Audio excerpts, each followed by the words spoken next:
Nirmala Sitharaman.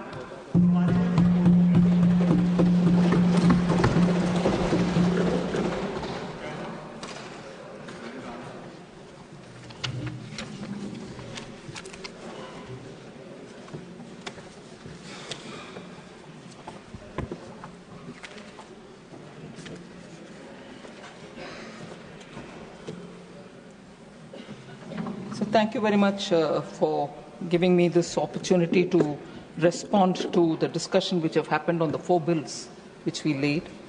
The 4 bills relate to the second and final supplementary demand for grants 2024-25, excess demand for grants 21-22 of the Union Government, budget of Manipur 25-26, and supplementary demand for grants 24-25 of Manipur.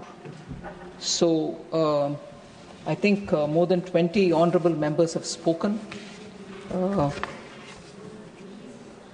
was a bit disappointed, sir, if you will allow me to say it, that the discussion was more on the situation and also the political viewpoints on Manipur, which is a very important, very, very sensitive, much needed to hear that, but less on the budget, both of the supplementary demands for grants and also on the Manipur budget itself. However, sir, I will give a broad picture of the budget the 4 bills say, and also respond to some of the questions and worries which the honourable members have raised both on Manipur and the general budget.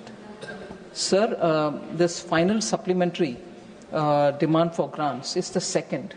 Although we are allowed to come up with up to three supplementary demands, we have chosen to have only 2 supplementary demands, and hence the second is the final supplementary for this year. It has 52 demands. Honourable Finance, it is always a pleasure to listen to you, but for few days I am subject to certain medical prescriptions. Thank you, sir. Sir, I did have a word of message conveyed to you, but I welcome you, and my prayers that your health is good and recovery is fast.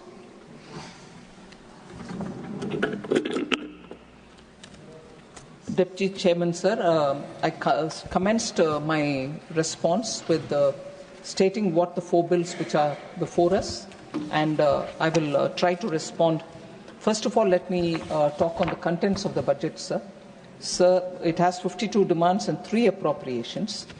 I take a minute to explain about the elements of the supplementary demand. There is a technical supplementary, which the supplementary demand for grants includes. It is required for using savings from one section. It is more as a matter of information for the House. It is required for using savings from one section to another section within the given or between grants, and also when additional expenditure is matched by concurrent receipts or recoveries. For example, the technical supplementary of 750 crores, which is being sought for transfer to Senior Citizens Welfare Fund in the DEA demand. So it is only a transfer within.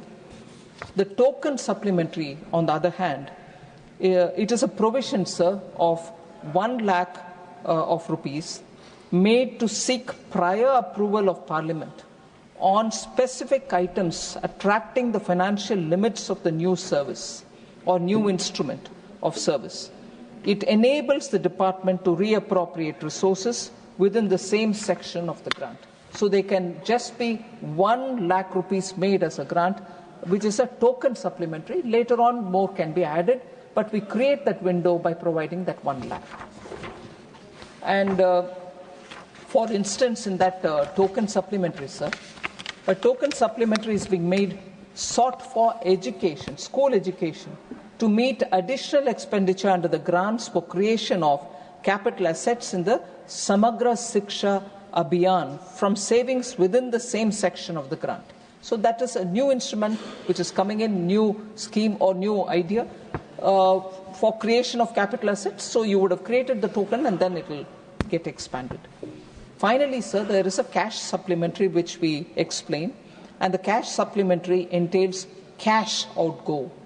It increases the BE of the year by an equivalent amount when provided.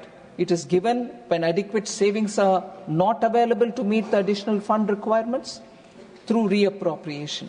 For example, the cash supplementary in this particular supplementary demand for grants of 2,500 crore is being sought for urea and P&K subsidy this year. So that is a cash supplementary. So a token, a cash, or a technical are the three headings under which we come for appropriation-based approval. So that is what is explained, sir. The net cash outgo or cash supplementary is 51,463 crores in this budget.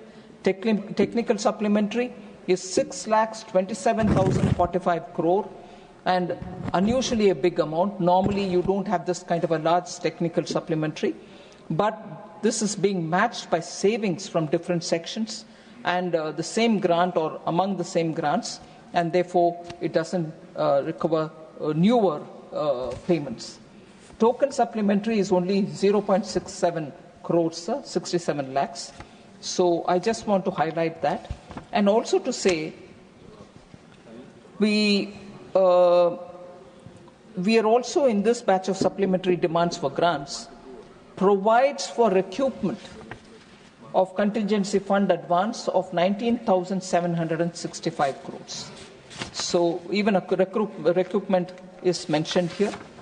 Now, as I was saying earlier, the cash supplementary pertains largely to the fertilizers, oil and industry development fund, that is OIDF, 11,600 crores. This is a transfer from Consolidated Fund of India to the OIDF, maintained in public account. There's also the urea, the P&K fertilizer subsidy of 2,500 crores. The other is related to additional allowance being made of 2,186 crore for the PM Kisan. This is an additional amount being provided over and above the budget supplement for the current year itself.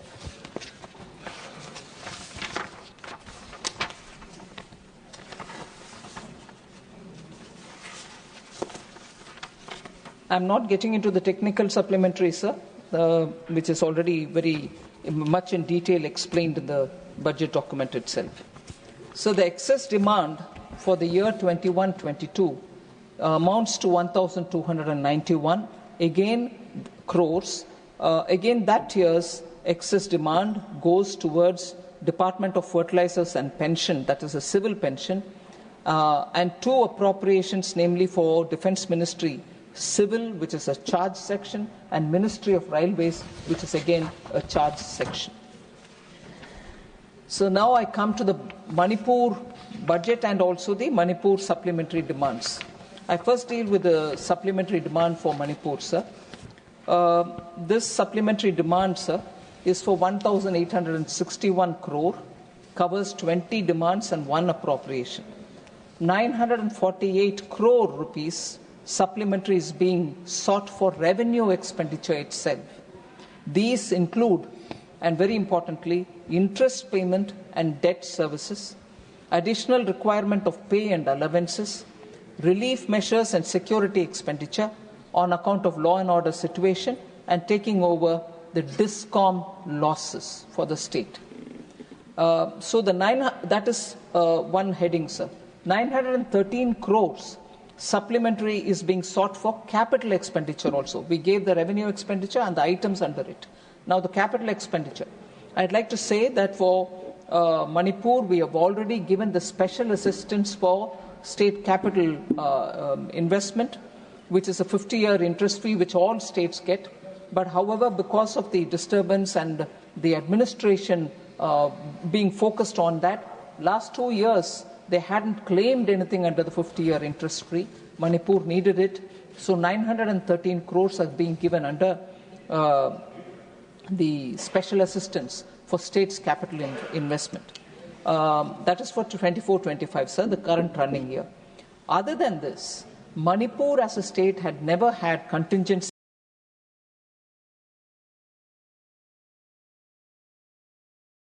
fund created for itself, which is very important, and most states create and have contingency fund arrangement because that helps them to meet with emergent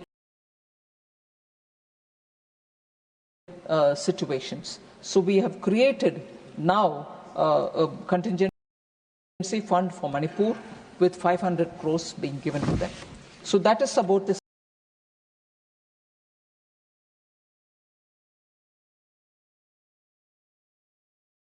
supplementary demand for 24-25 Manipur budget, sir. But the fourth coming year, 25-26 budget is also presented here. And I would like to remind honorable members, particularly members Sushmita Dev, because of a concern about Manipur and its requirement for funds, given the situation they are in, she had said, why are you not announcing a package? I would like to tell her, honorable member, through you, sir, that this is a vote on account budget for Manipur.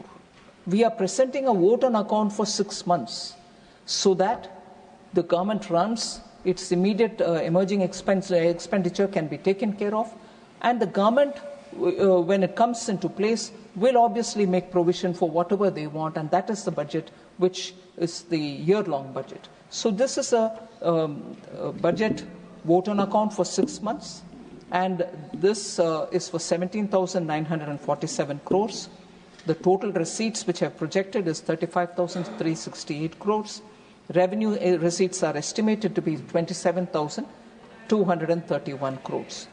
Sir, the state's own tax is 2,634 crore rupees as receipts, and non-tax is 400 crore respectively.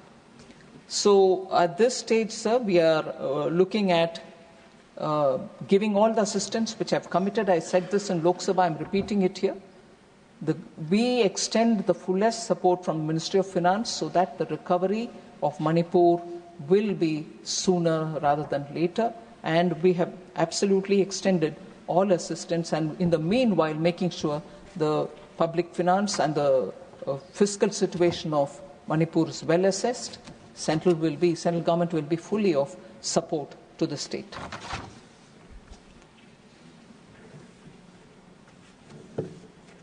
So other than that, there are, I'm going by individual observations made by honorable members, trying to respond to them.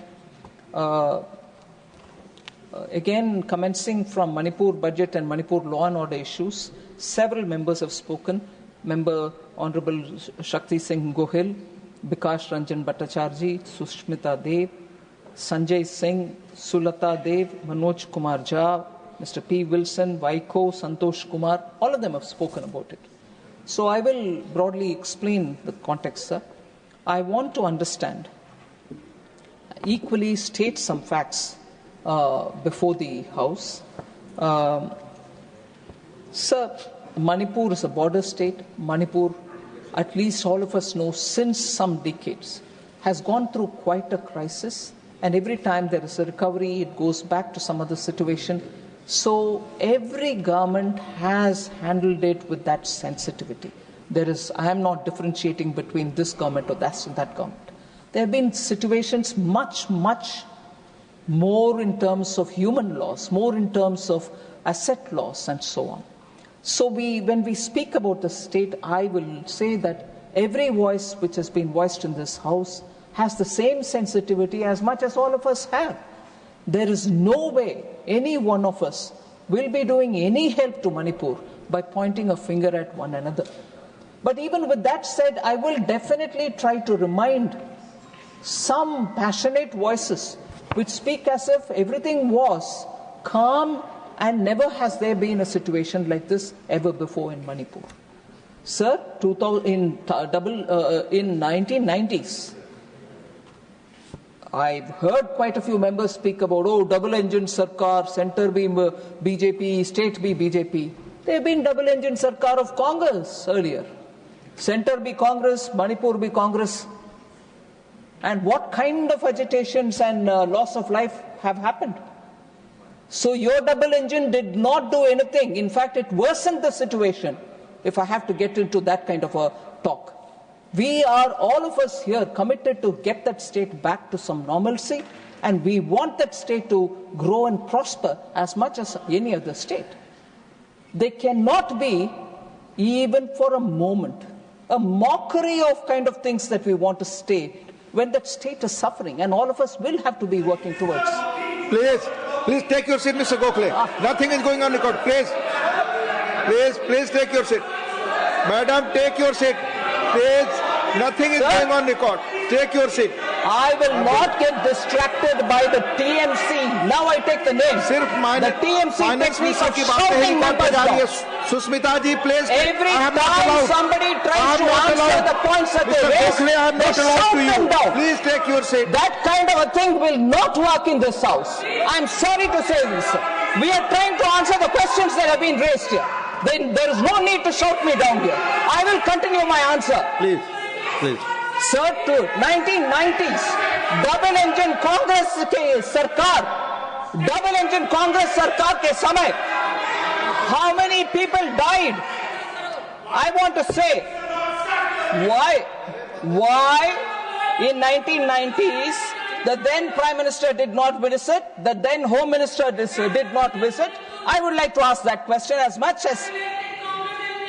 Please take your seats. I am not allowed to put in question. This tactics, I'm now saying the name, sir. This tactics of Trinamool Congress to shout down ministers when they speak will not be allowed, will not be entertained. We are giving answers. You should have the strength of your conviction to hear the answers here.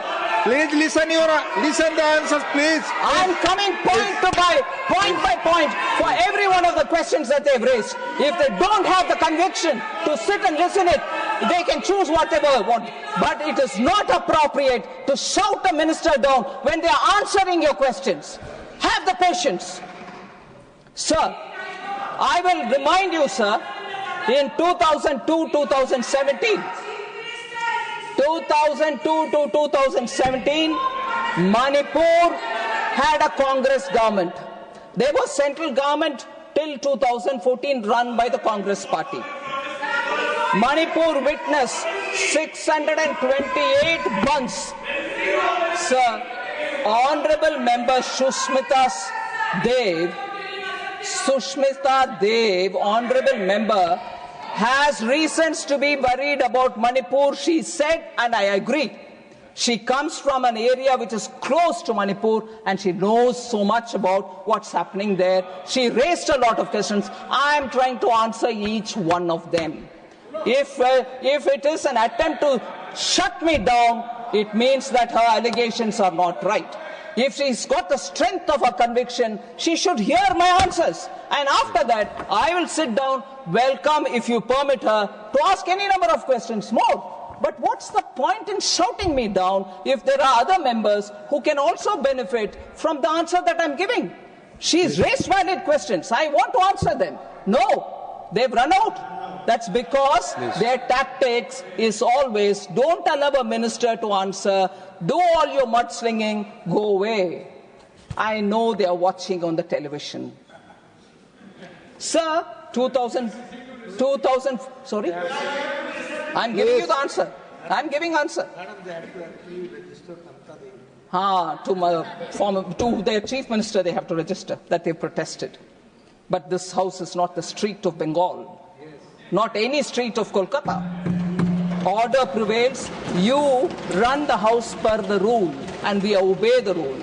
It's not, any street in Kolkata where they can scream, shout, pelt stones and run away.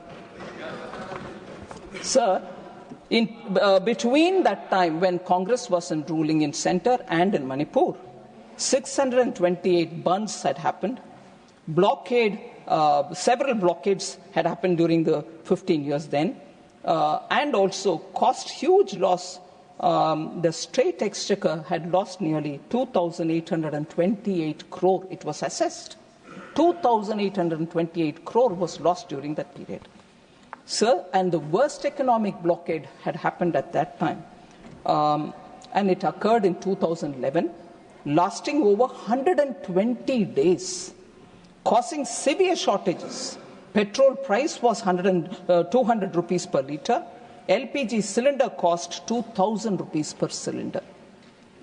Petrol price is 200 per litre and LPG cylinder 2,000 per cylinder. So, what is the current situation, sir? The current situation when this problem started? Union Minister, Home Minister, visited the state and went one camp after another camp belonging to different communities, spent 4 days in Manipur. Home Minister of India. At the time when it was really peaking with the problem, he went, spent camp after camp. Sorry? Please. Please take your seat. The question is, this sort of communal violence is unique in Manipur, which was there. Thank you. Never Please before. take I'm reading out loud before. Sir, interestingly, sir, I'm sure the honourable members will know, honourable member is from CPM.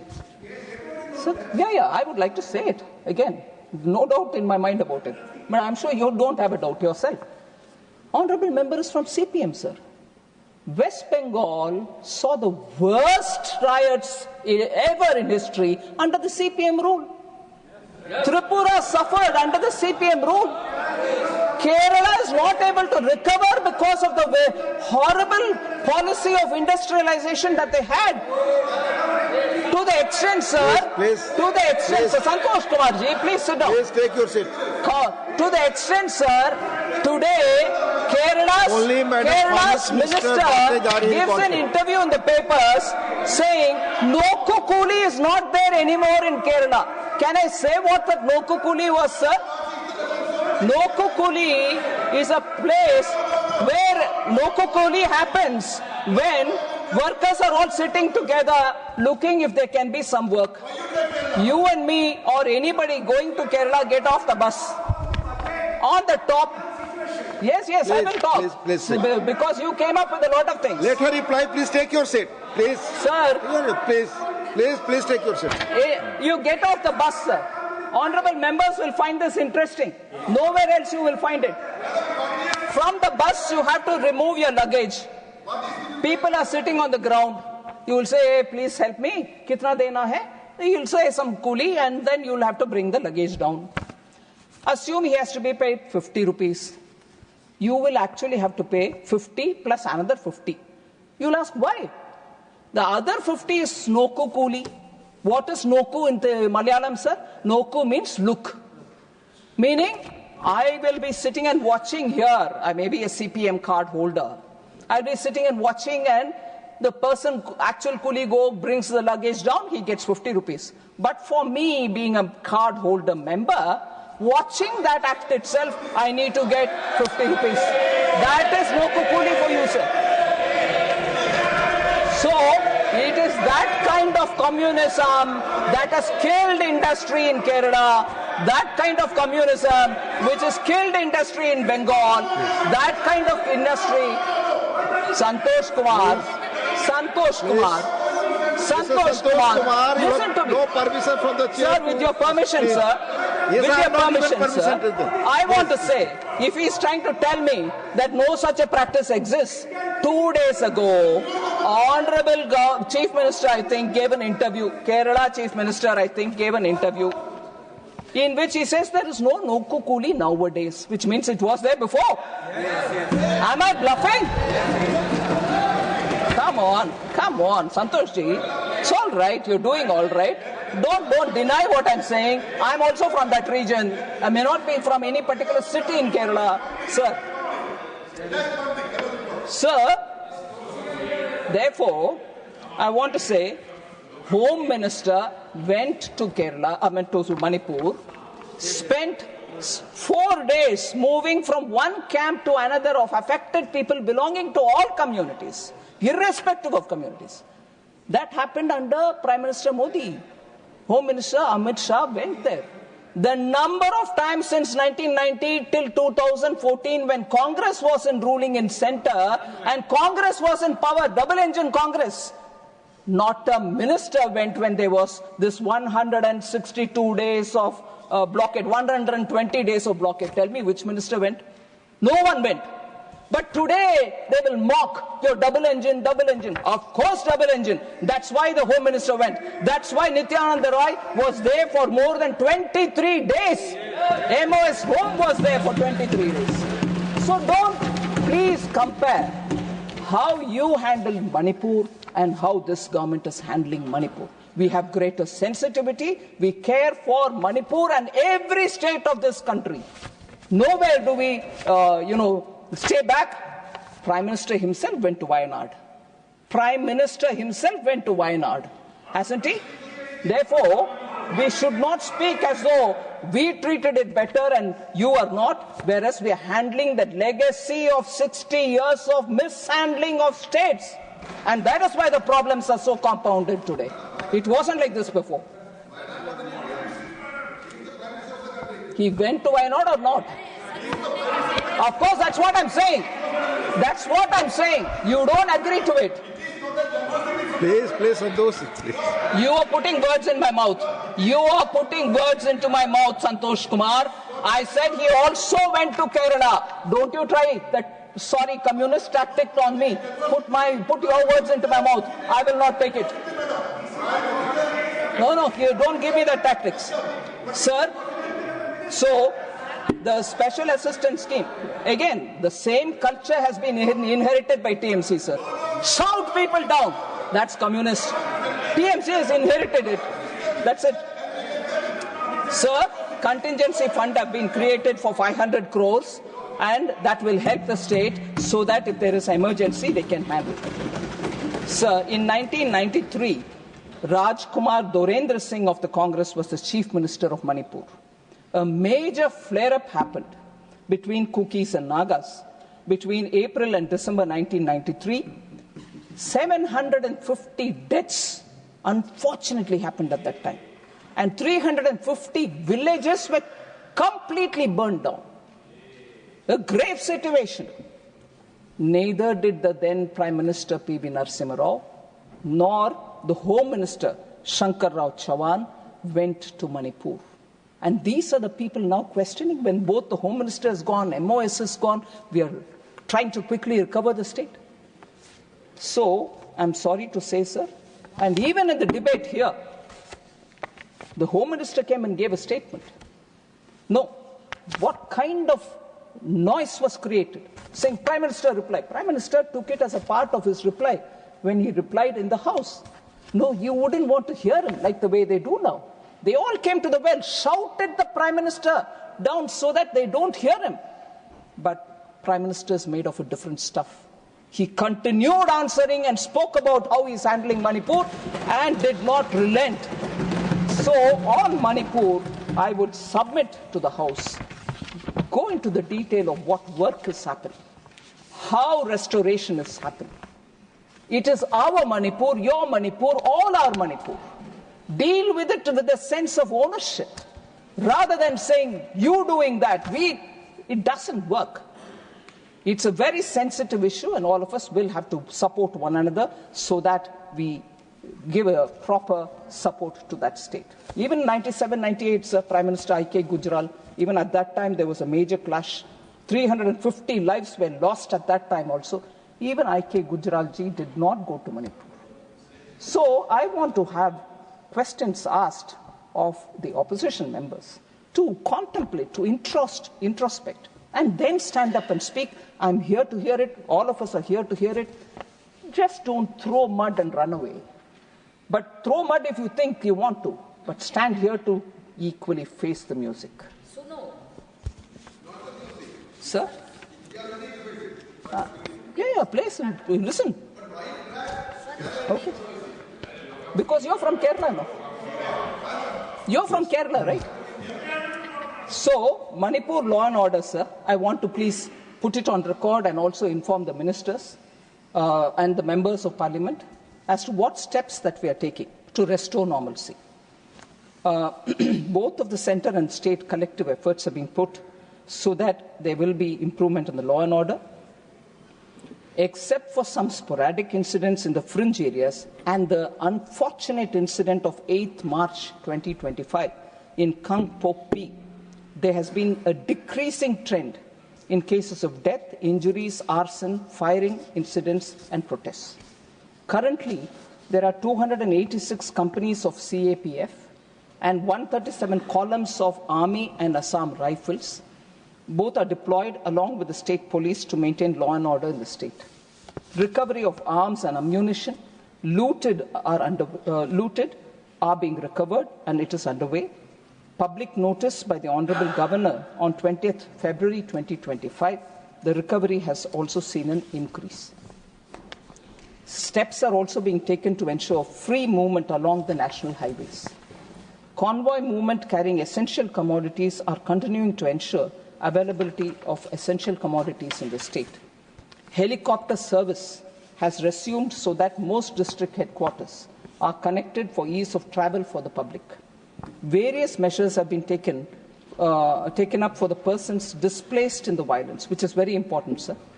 About 60,000 persons are currently residing in relief camps. About 7,000 persons have returned to their homes. About 400 crores of rupees have been provided under the MHA special package for relief camp operations and support to those affected in this lawlessness, riot and everything else. More support will also be provided. Under PM Awas Yojana Gramin, 7,000 houses have been approved recently to provide for housing to those who are displaced. Various other support have also been given to those relief camps, such as healthcare, including mental health support, skill and livelihood training, and also education. Engagement with the civil society is underway from the level of the governor down to the level of the district administration. There is a clear step towards bringing peace in the state. Pending issues of the public are also being resolved quickly on a top priority mode. Sir, centrally sponsored schemes, priority is being given to clear up all the dues and nothing is kept pending at all. Major and critical projects are monitored and reviewed regularly for timely completion, including tying up of required funds for national highway projects, railway projects, civil secretariat, Chura Chandpur Medical College, Manipur water supply project, triple IT at Mayang Kang, and government residential accommodation is also being provided. I've given the pictures of revenue expenditure and also about the capital expenditure that we're giving through special assistance. Sir. There was concern expressed on the GSDP being stagnant. The unrest has led to reduction in economic activity. There's no denying that. With improvement in law and order and consequent improvement in economic activity, I expect the GSDP to show some recovery this year onwards. So I've already told about the amount that we've given for relief and rehabilitation. Temporary shelter, 15 crores, 15 crores have been given. This is the final installment payment with additional funds for extra works which are being provided. Permanent housing gets 30 crores. This is provided for works already taken up. And in addition to that, we are providing the 7,000 PMAY Gramin, which has been approved already. Relief operations for that, 100 crores have been given. That is specifically shown also under the new demand for 25-26. And for internally displaced persons, requirements in the relief camp are itemized and being serviced. So for the relief under the natural disasters, 200 crore is being put under the NDRF allocation. 68 crore is allocated under the SDRF and for mitigation purposes also, as per the recommendation of the 15th Finance Commission. So that was on Manipur, sir. Honourable Member Shakti Singh Gohil and also Member Girirajan from DMK raised questions about fiscal consolidation at the cost of cutting public spending.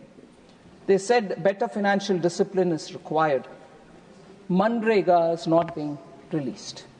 I want to take a minute to explain this, sir.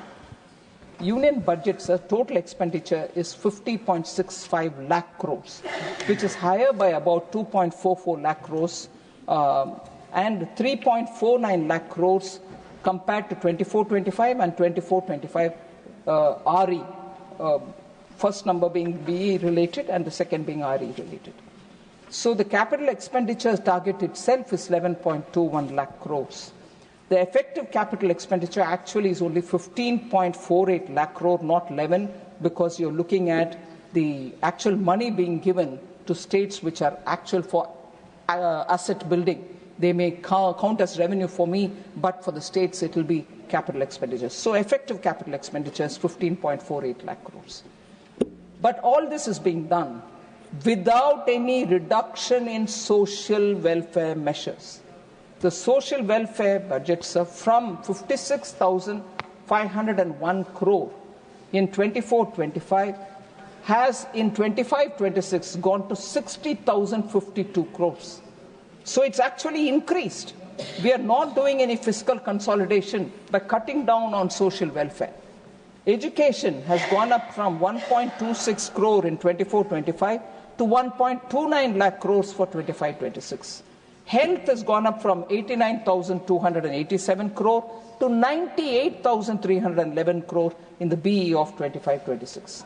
So there is no reduction in the social sector spending. I also want to draw the attention of honourable members to the statement 4AA, which has been given in Annexure C for me, for my reference, and in the budget documents. It is provided as a separate document. I want to highlight the fact, and I will request the honourable members to take a look at that statement. It comes as a part of the expenditure profile. Shows how unspent balances are lying with the states, which are more than 1 lakh crore as on 31st December 2024, and they are for various centrally sponsored schemes. So our money has already gone there. It's lying unutilized, 1 lakh crore. Now, we also borrow money and then send it for the schemes. They should be utilized appropriately and speedily. Sir, on the question of Bengal funds not being released, honourable members don't seem to be here. Probably they don't want an answer from me because they know that even the CAG has pointed out on how many inappropriate actions have happened. Many of the bogus ghost accounts have been given money to, and when the realization had to happen from those ghost accounts, the state government chose to pay that amount which has actually got to be realized from the ghost accounts. They gave that money itself from their own state's treasury. So one, first of all, you give the money for non-existing individual. Two, when that has to be recovered as per the orders of CAG, you again give from the taxpayers' money to saying, no, I've recovered, take it. You have not recovered from people for whom it went, who were not deserving of it, or probably people who don't even exist. Whereas for that, to make up that, you again take it from the taxpayers' money. Such blatant misuse have happened, and therefore, about Bengal screaming and shouting at me, I can understand the anxiety, but they should follow the rules laid down and be transparent in the ways in which they use the money. Sir, there are two matters which I bring in which were not probably discussed so much in this House, sir, but related to the economy. There's a lot of discussion about household debt has increased, and what is the government doing about it? Your policies are not working. I want to highlight, sir, this is a very appropriate forum. I want the honourable members to know that one of the long-term impacts of COVID has affected the nature of work itself. People have either chosen to work from home or they don't want to work full-time. So I want to understand, I want to lay before this House, one, the factors of production are being reset. The industry is also looking at using robotics. Industry is also looking at Web3-driven production. And therefore, there is definitely a lot of churn. There was this feeling that compensation for employees is not going up. I'd like to highlight the national account statistics compensation of employees at current prices achieved a compound average growth rate of 11.1% during 14-15 to 22-23. So the first 10 years of Prime Minister Modi's rule, you had the wages going up 11.1%, and that is the data given. Now this is up to 22-23, which is inclusive of the COVID years as well. So post-COVID as well, increase has happened. However, I would also like to say that India's household debt is relatively low compared to the other emerging market economies as well as some developed countries. Sir, except for Brazil, where it is 35%, ours being higher than them at 39%. So, household debt, loans and debt securities as a percentage of GDP for India is 39, whereas for Brazil it is 35.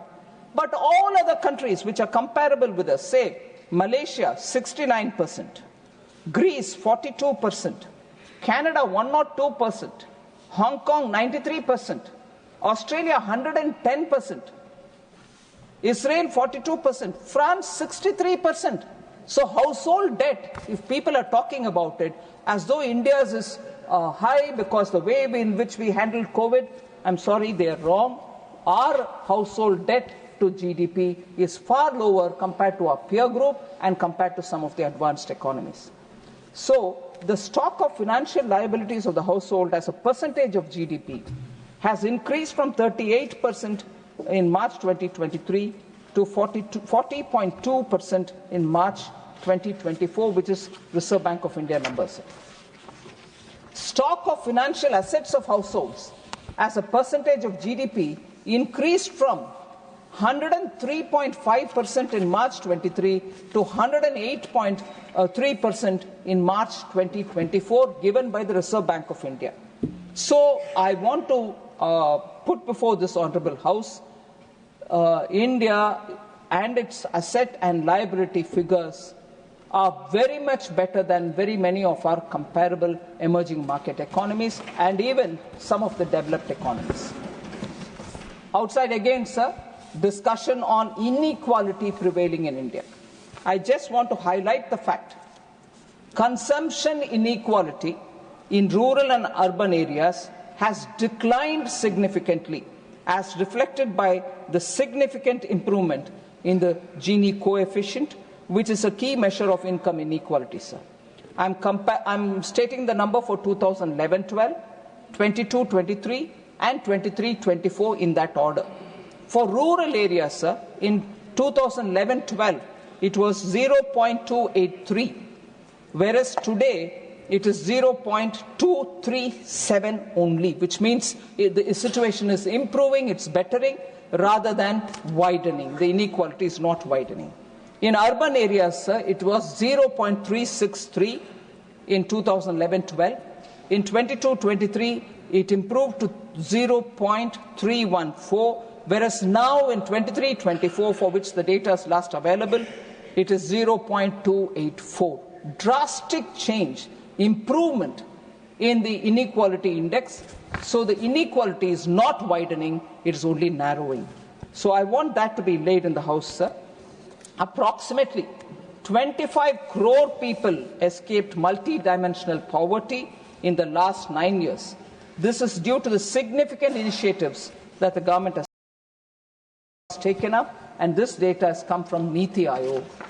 Sir, more important, one of the data which is important for talking about inequality in that debate, a paper which has been put out and which has been remarkably, I was surprised, written in The Economist magazine, says that inequality declined over the last decade. First time since 1990s in India, inequality has declined in the last decade. This has come out through that article in Economist, which draws on the paper written after extensive research by Dr. Surjit Balla and Karan Basim.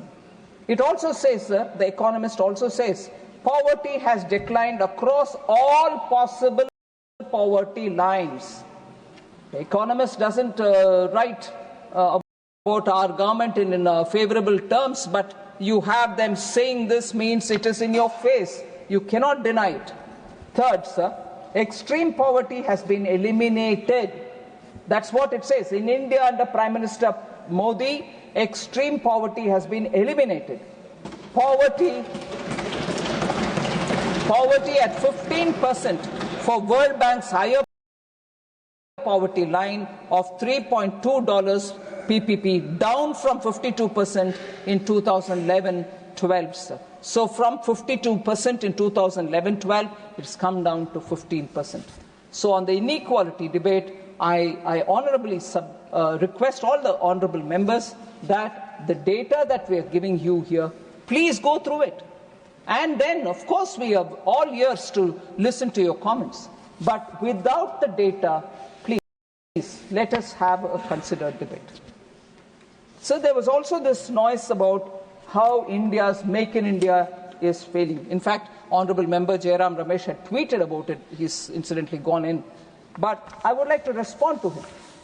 Make in India has not failed at all. On the contrary, it has given a great momentum for manufacturing in India. India's manufacturing sector has faced significant challenges due to externalities rather than due to anything to do with India. We have taken short-term and long-term measures. Honorable Prime Minister Modi has prioritized national interest in economic policy making. He has spoken about it even yesterday in a podcast, which is being received all over the world, for extensive and comprehensive viewpoint on how this government deals with very many issues. India's own domestic growth, India's cultural rootedness, India's foreign policy. He has given extensively his thoughts on all these subjects. So has he prioritized national interest in economic policy making also. In order to curb dumping of goods into this country, sir, several measures have been taken up. Anti-dumping duties have been imposed. Strengthening of our trade defense mechanism have been taken up. I want to highlight how Atmanirbhar Bharat and related policies have brought in defense sector today to become an exporter, net exporter. They are able to earn more than 30,000 crores. And as a result, you see what Make in India has achieved for defense production in this country. And I see enthusiastic, I'm sorry to say, Congress members taking vicarious pleasure in saying, oh, Make in India is dead, RIP Make in India. Make in India made defense to become net exporter and earn 30,000 crores. Don't be too quick. And above all, Congress has had absolutely a hypocritical approach to Make in India. They had remained in power from 2004 till 2011 when they came up with the national manufacturing policy. 2014, of course, they went away. It took them 7 long years just to make a policy rather than implement it. Now, that national manufacturing policy was there, which said 25% we'll achieve in manufacturing contribution to GDP. They said that. But before even moving that paper, people send them out. So when Prime Minister Modi in 2014 brings Make in India, the kind of statements which have been made by Congress members. One eminent member at that time said, the objective of Make in India plan to attract investment and technology and promotion of exports cannot be part of a partisan narrative. Do you want manufacturing to grow in this country or not? And having brought out this national manufacturing policy, they also said, being, I don't know, hypocritical or confused, they said when Make in India was announced, Make in India is just a revamped version of national manufacturing policy. And you claim that Make in India isn't working. You claim that Make in India isn't working. Doesn't that mean that national manufacturing policy itself was flawed? Are you suggesting that? It is your policy. But it remained a policy, it didn't find an action ground. And when we make it an actionable policy, we bring in Make in India, we want to bring in several steps towards improving it. They have this problem of either not knowing whether they should accept it, not knowing whether they should reject it, because it also has their own national manufacturing policy into it. They claim 25% of contribution. Manufacturing will reach 25% to the GDP level. No, they didn't move an inch. Whereas Make in India today is showing how, for example, in the defense industry, we are able to export. And also, I would want to highlight, sir, the national manufacturing policy guided them to set up national investment and manufacturing zones in several parts of the country. They're called NIMS in the short. NIMS also remained where they were. They were in far-flung areas, no railway station next to it, no port. They were on patronage basis. And not until when Prime Minister Modi brings PM Gati Shakti, when all this gets integrated into that, when a scheme of things are understood as to does it have a port next to it, does it have a railway station next to it, is a coal mining area or a raw material supply area next to it, bring all that together and do something to improve logistics there. It is only after that PM Gati Shakti has NIMS found the light of the day. Otherwise they were desolate and isolated places all over the country with no semblance of any making in India. Of course, manufacturing was just a policy for them. There was no more implementation on it. Similarly, sir, they also had a lot of quick fix FTAs, which killed actually many of our manufacturing.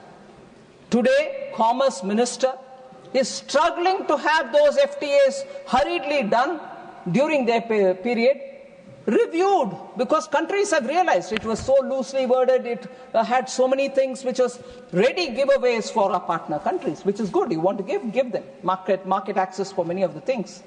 But we didn't get equally anything for ourselves. So the Commerce Ministry today is sitting and asking those countries to review the FTA signed during UPA policy time. So that hurried rushing into FTA, hurried bringing into some kind of a context, manufacturing policy, has not delivered. On the contrary, has hurt us. Believe in Make in India. It is giving you results. I've already quoted how defense exports are flourishing under Make in India.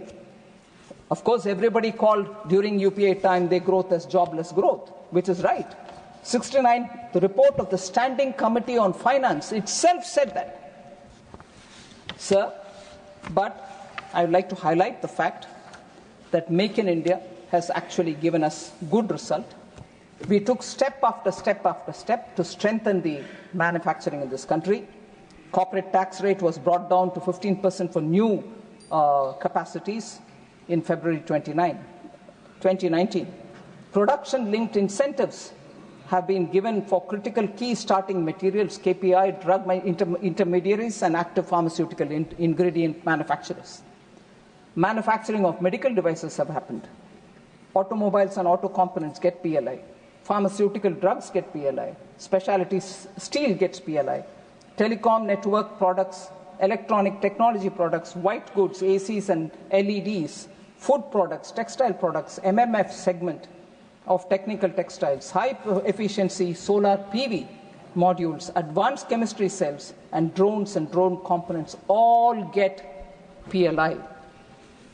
I just want to highlight one data point, sir. I'm not just listing PLIs. Some of the most notable achievements of PLI schemes are attracted investments exceeding 1.5 lakh crores. Because of PLI, 1.5 lakh crores have come into this country. Employment generation has happened to the extent of 9.5 lakh people. It has also led to exports surpassing 4 lakh crores. Electronics, pharmaceutical and food processing sector are also contributing to the export. 99.2% of mobile phones now sold in the country are made in India. 325 to 330 million mobile phones are being manufactured in India every year. Mobile phone exports reached $15.6 billion in 23-24 from 0.2 billion in 2014-15. Significant reduction in the import of raw materials in the pharma sector, thanks to PLI. Considerable improvement in domestic sourcing of raw materials in food processing, again because of PLI. Telecom equipment manufacturing surpassed 50,000 crores in sales under the production-linked incentive scheme. The automobile sector also got a considerable boost, with the PLI directly generating sales worth 2.25 lakh crores and creating 1.5 lakh jobs in that sector. So I would request our Congress members, when they talk about Make in India, thinking that they can sing a requiem, I'm sorry, no, it is live, kicking, flourishing, and making our economy absolutely stronger for it. So last one point I would like to highlight. As a result of this concerted effort, sir, our domestic defense production, about which I spoke, reached 1.27 lakh crores, marking a record high with an impressive increase approximately of 174% from 46,429 crores, which it was in 2014-15. So defense is a classic example. In that, I will just put one example forward, sir. You are from Bihar. It's a very good example to show how every state of India is contributing for Make in India. Made in Bihar boots are now part of the Russian army's equipment. So Bihar is contributing for manufacturing, and boots manufactured there are going for our Russian army as well. So number of companies have also increased, which have registered. 13% increased in the number of establishments has been witnessed.